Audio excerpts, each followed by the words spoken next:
GeM தொலைக்காட்சி நேயர்களுக்கு வணக்கம். நான் உங்கள் முத்துக்குமார். அனைத்து இந்திய அண்ணா திராவிட முன்னேற்ற கழகம் தொடங்கி 52 ஆண்டுகள் நிறைவடைந்து 53ஆம் ஆண்டு தொடங்கிய இந்த நிலையில அதிமுக கட்சி எப்படி உருவானது, எந்த கொள்கைக்காக உருவாக்கப்பட்டது, பின்பு கட்சிக்குள் என்ன நடந்தது, அனைத்து இந்திய அண்ணா திராவிட முன்னேற்ற கழகத்தின் 52 ஆண்டு வரலாற்றை இந்த காணொலியில் காண்போம். மக்களால் நான், மக்களுக்காகவே நான்.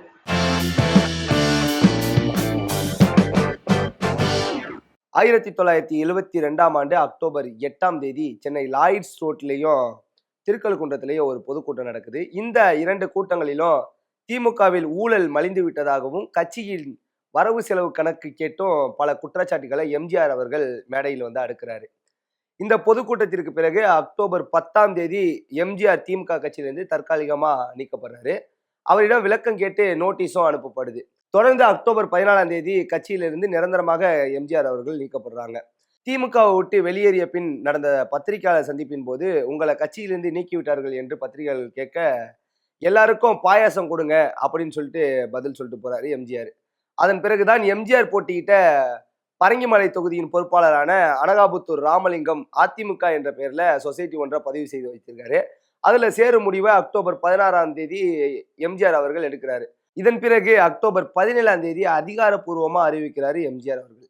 1972 அக்டோபர் 17 அன்னைக்கு திமுகவிலிருந்து நீக்கப்பட்ட வெறும் 7 நாள்ல மதுரை தமுக்க மைதானத்துல எம்ஜிஆருடைய அனைத்து இந்திய அண்ணா திராவிட முன்னேற்ற கழகம், அதாவது அதிமுக என்று சொல்லக்கூடிய திராவிட கட்சி உருவாகுது. குறிப்பா அறிஞர் அண்ணாதுரை அவர்களின் கொள்கையான சமூக ஜனநாயக மற்றும் சமூக நீதி கொள்கைகளை எம்ஜிஆர் அவர்கள் கொள்கைகளா எடுத்துக்கிறாரு. அண்ணாவுடைய பெயரை கட்சியின் பெயர் பயன்படுத்தியது, அண்ணாவுடைய கொள்கைகளை பின்படுத்தியது போன்ற செயல்களால இந்த ஒரு செயலை வந்து அண்ணாயிசம் அப்படின்னு வந்து அப்ப இருக்க காலகட்டங்கள்ல வந்து சொல்லப்பட்டுச்சு. புதிய இயக்கத்தின் பெயரையும் கொடி அமைப்பையும் வெளியிட்ட எம்ஜிஆர் புதிய கட்சியோட அமைப்பு செயலாளராக தென்னகம் நாளேட்டோட ஆசிரியரான கிருஷ்ணசாமியை நியமிக்கிறாரு. அதன் பிறகு திமுகவில் இருந்து லட்சக்கணக்கான இளைஞர்களும் மாணவர்களும் வந்து விலகி அதிமுகவில் வந்து இணைகிறாங்க. புரட்சி தலைவர் எம்ஜிஆர் அவர்கள் அண்ணா திராவிட முன்னேற்ற கழகத்தை தொடங்கிய போது ஒரு சட்டமன்ற உறுப்பினராக இருந்ததால சட்டமன்றத்திலையும் அதிமுகவுக்கு ஒரு பலமா வந்து இது அமையுது. அதன் பிறகு அடுத்த சில நாட்கள்லயே வந்து S M. Durairaj, Chellaiah, Soundarapandian, G R. Edmund போன்ற சட்டமன்ற உறுப்பினர்களும் எம்ஜிஆருடைய அண்ணா திராவிட முன்னேற்ற கழகத்துல இணைகிறாங்க. இதன் பிறகு அதிமுகவுடைய சட்டமன்ற உறுப்பினர்களுடைய எண்ணிக்கை வந்து 5ஆக வந்து உயருது. இந்த சம்பவம் வந்து அதிமுகவுக்கு கூடுதல் பலமா இருந்துச்சு அப்படிங்கிறது மறக்க முடியாத ஒரு உண்மை அப்படின்னே நம்ம சொல்லலாம். அதன் பிறகு கட்சியுடைய சின்னம் தேர்ந்தெடுக்கிற வேலையை வந்து எம்ஜிஆர் அவர்கள் வந்து ஆரம்பிக்கிறாரு. தேர்தல் ஆணையத்துல கொடுக்கப்பட்ட சின்னங்களோட பட்டியலை வந்து பாக்குறாரு. அந்த பட்டியல்ல இருந்து வந்து இரட்டை இலை சின்னத்தை வந்து மக்கள் திலகம் எம்ஜிஆர் அவர்கள் வந்து தேர்ந்தெடுக்கிறாரு. இந்த இரட்டை இலை சின்னம் ஏழை எளிய மக்கள் மனதுல வந்து பதியக்கூடிய சின்னமாக வந்து அமையுது. பின்பு தேர்தல் பிரச்சாரம் வந்து 1 மாதம் வந்து நடக்குது. எம்ஜிஆர் அவர்கள் இரவு பகல் பார்க்காம வந்து மக்களை சந்திச்சு இரட்டை விரலை காண்பித்து வந்து இரட்டை இலைக்கு ஓட்டு போடுங்க என்று வாக்குகளை வந்து சேகரிக்கிறாரு. அந்த தேர்தல்ல இரட்டை இலை சின்னம் உதயசூரியன் சின்னத்தை விட அதிக வாக்கு வித்தியாசத்துல வெற்றி பெற்றது. அன்று முதல் இன்னைக்கு வரைக்கும் பாத்தீங்கன்னா மக்கள் மனதிலிருந்து நீங்காத சின்னமா இருக்குது வந்து இரட்டை இலை சின்னம். இந்த 1977 சட்டமன்ற பொதுத் தேர்தல்ல முதன் முறையாக வெற்றி பெற்று கட்சி ஆரம்பிச்ச 5 ஆண்டுல தமிழ்நாட்டின் ஆட்சியை பிடித்த ஒரே இயக்கம் அனைத்து இந்திய அண்ணா திராவிட முன்னேற்ற கழகம் என்ற சரித்திரத்தையும் படைக்குது. சந்தித்த முதல் தேர்தலே அபார வெற்றியும் பெறுது. புதிதாக ஆரம்பித்த ஒரு கட்சி இவ்வளவு பெரிய வெற்றியை பெற்றது இந்தியா முழுவதும் ஆச்சரியத்தை ஏற்படுத்தக்கூடிய ஒரு விஷயமா வந்து பார்க்கப்பட்டுச்சு. இந்த கூட்டணியில் வந்து அதிமுக மட்டும் குறிப்பா சொல்லணும்னா 130 இடங்களை வந்து பிடிச்சிருக்கு. அதன் கூட்டணி கட்சியான சிபிஎம் 12 தொகுதிகளை பிடிச்சிச்சு. பல்வேறு அரசியல் சூழல்களாலும் மத்திய அரசின் ஆட்சி கலைப்பு இப்படி பல்வேறு நிகழ்வுகளை வந்து சந்திக்குது.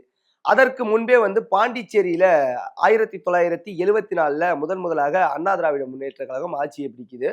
முதல் தேர்தலையே 1க்கும் மேற்பட்ட மாநிலங்கள்ல வென்றெடுத்த ஒரே திராவிட இயக்கம் அஇஅதிமுக மட்டுமே அப்படிங்கிற பெயரையும் வந்து அனைத்து இந்திய அண்ணா திராவிட முன்னேற்ற கழகம் வந்து பெறுது. இதன் பிறகு 1980ஆம் ஆண்டு தமிழகத்தில் நடந்த சட்டமன்ற தேர்தலில் போட்டியிட்டு அஇஅதிமுக ஆட்சி அமைக்குது. அதன் பின்பு வந்து பாத்தீங்கன்னா 1981ஆம் ஆண்டு மதுரையில வந்து 5ஆம் உலக தமிழ் மாநாட்டை இந்திய பிரதமர் இந்திரா காந்தி தலைமையில எம்ஜிஆர் அவர்கள் சிறப்பா நடத்துறாரு.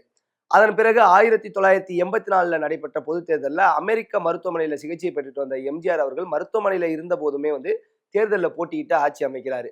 1987ஆம் ஆண்டு டிசம்பர் 23ஆம் தேதி நள்ளிரவு 12:30 மணிக்கு எம்ஜிஆருக்கு திடீர்னு நெஞ்சு வலி வந்து ஏற்படுது.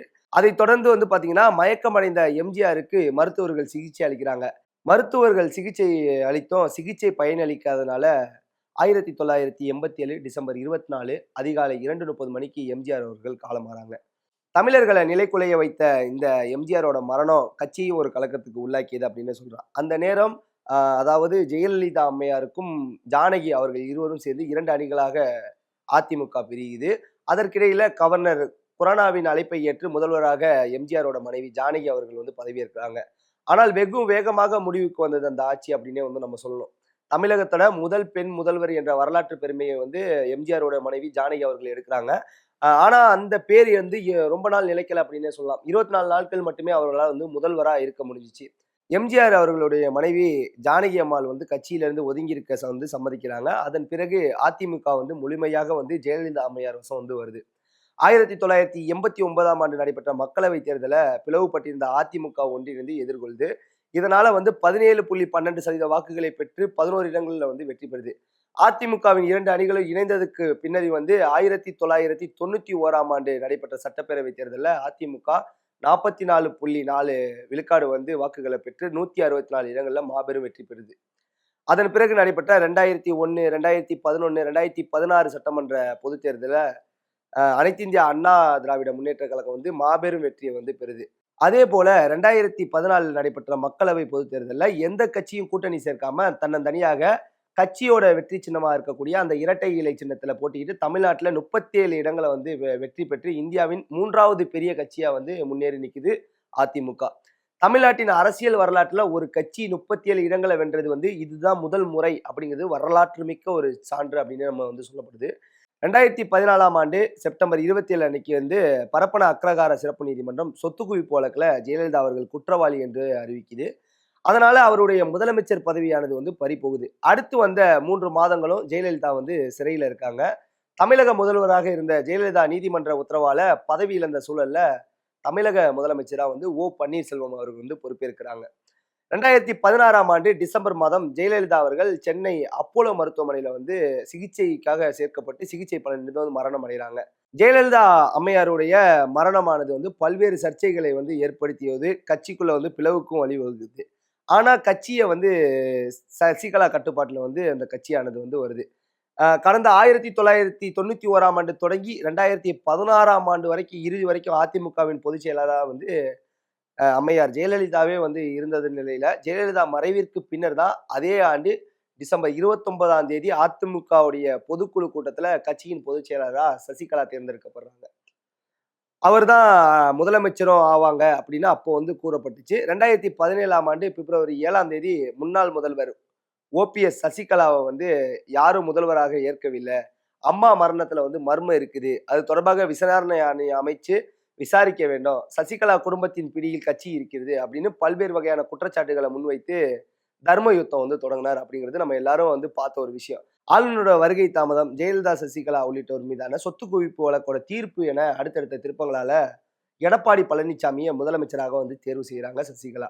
அதனால ஓபிஎஸ் அணி இபிஎஸ் அணி என 2ஆக பிளக்குது அந்த அதிமுக கட்சி வந்து. அப்போதுதான் வந்து அரசியல்ல பேசும் பொருளா வந்து இந்த கூவத்தூர் சம்பவம் அப்படிங்கிற ஒரு விஷயமும் அங்கதான் வந்து நடக்குது.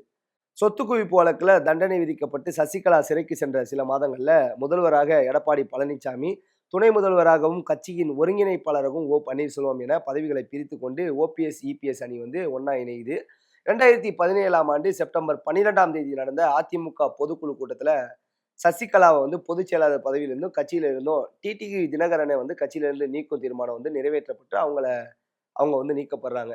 சசிகலா வந்து சிறையில இருந்த நிலையில டிடிவி தினகரன் தன்னோட ஆதரவாளர்கள் கூட போய் அம்மா மக்கள் முன்னேற்ற கழகம் அப்படிங்கிற ஒரு புதிய கட்சியை தொடங்கியதால அப்ப அரசியல் களம் வந்து ரொம்ப பரபரப்பாகவே வந்து பேசப்பட்டுச்சு. இபிஎஸ் ஓபிஎஸ்க்கு மத்தியில அதிகார போட்டி நிலவிய நிலையில மிகப்பெரிய பிரச்சனை வந்து எழுது. ஒரு கட்டத்துல ஒற்றை தலைமையாக எடப்பாடி பழனிசாமியை வந்து தேர்வு செய்யறாங்க. ஓபிஎஸ் ஒப்புக்கொள்ளாம இருந்ததுனால அவர் கட்சியில இருந்து நீக்கப்படுறாரு. இப்போது வரைக்கும் எதிர்க்கட்சி தலைவராகவும் கட்சியின் பொதுச் செயலாளராகவும் எடப்பாடி பழனிசாமி அவர்கள் சிறப்பாக செயல்பட்டு வருகிறார். இந்த 53 ஆண்டுகள் முடிவடைந்த இந்த நிலையில அதிமுகவானது எவ்வளவு பிரச்சனைகளையும் மக்களுக்கு சேர்ந்த பல பிரச்சனைகளுக்கு தீர்வாகவும் இருந்தது.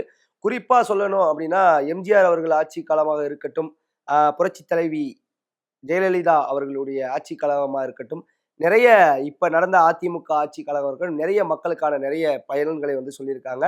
இன்னைக்கு வந்து அனைத்து இந்திய அண்ணா திராவிட முன்னேற்ற கழகம் என்று சொல்லக்கூடிய அஇஅதிமுக, அதாவது ஏடிஎம்கே உடைய வரலாறை வந்து நம்ம பார்த்தோம்.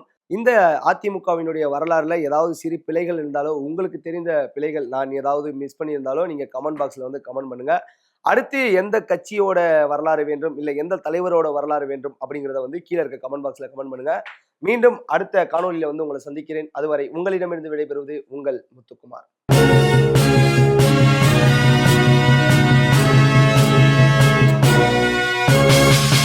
உடனுக்குடன் அப்டேட் தெரிந்து கொள்ள ஜெம் டிவி தமிழ் ஆப்பை இன்ஸ்டால் செய்யவும்.